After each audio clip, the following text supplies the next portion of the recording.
Ship stress and counteract. They are common ship stresses. Number 1, hugging. Occurs when the ship's center experiences upward buoyant force due to being supported by a wave crest, while the bow and stern are subjected to downward forces from the weight of the ship. So, kaning hugging, mahitabo ni kung ang tunga sa barko musaka ug ang unahan ug likod mubugat paubos matong mabali o matunga ang barko.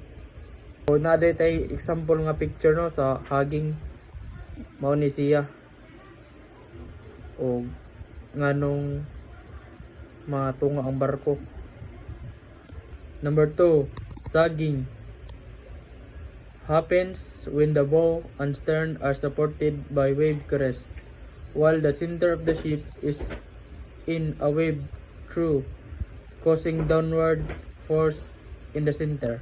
So, ang ganing saging, once mabali ang tunga sa barko or kanang naigo ang atubangan sa barko nga murag pasakas lang mo song sa bawd, mabali ang tunga o ang bawd gisuportaan niya ang atubangan sa barko o sa likod, mao nang ang barko mag-curve siya, mao na ang sagging. Shear forces occur when adjacent sections of the ship experience unequal vertical force, especially near the midship area or where weight distribution changes abruptly. So kani siya once dili kaparehas gibugaton ang karga sa barko, balik jud ni siya ay or maguba kay dili balance. So makadaot ni siya sa barko dili balance. Number 4, torsional stress generated when the ship is subjected to twisting forces, often due to uneven wave action on the port and starboard sides.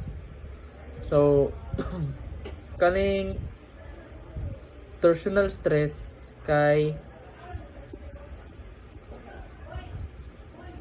mahitabo ni kung maigo ang barko sa bawd sa duha ka kilid o kilid ug kilid. Once dili pareho kakusgon, mao tong murag ang barko kay mabali or matuyok ba, mao nang torsional stress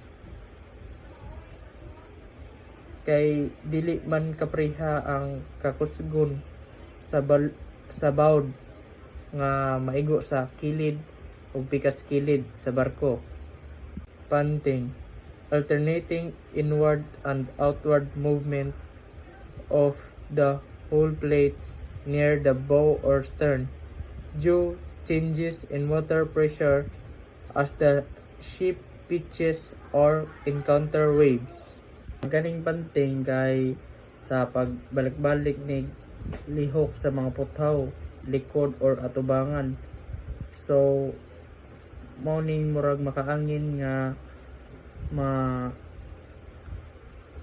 gabok ba ang puthaw sa barko, like nga na tungod kay si lihok o balik-balik ra ba. Number 6, pounding or slamming. The repetitive and forceful impact of the bow or flat bottom sections of the hull against waves when the ship moves at high speed or in rough seas. So ang kaning pounding kay kusog ni pag-impact sa barko nga tungod sa bawd, kung paspas ang dagan o mga dagkong bawd. Number 7, rocking. Side to side distortion of the ship's structure caused by rolling in heavy seas. Ang kaning rocking, once moagi ka sa mga kanang bawd nga lugar, kay ang barko mura pud siya nag-trail, kanang like sa motor cruise ba, saka ubos og magpaliko-liko ni sa wala og sa tuo. Morning kuan sa rocking once moagi kas mga bawd nga lugar. Mao to no ang pito ka buok common ship stress nga nagpakita nga nganong maepektuhan ang barko tungod sa bawd.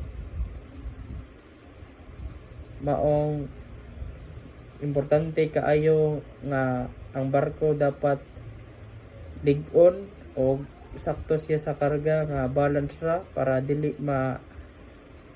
mabali ba kay tungod sa bawd, o kanang sakto ra pud sa karga kay once moagi ka sa dagkong bawd makapreha atong unsa to katong haging mo to or saging nga pormaha na once dili balance kay ang barko mabali kay maigo siya sa dagkong bawd mo pasaka o maorata tanan. Thank you.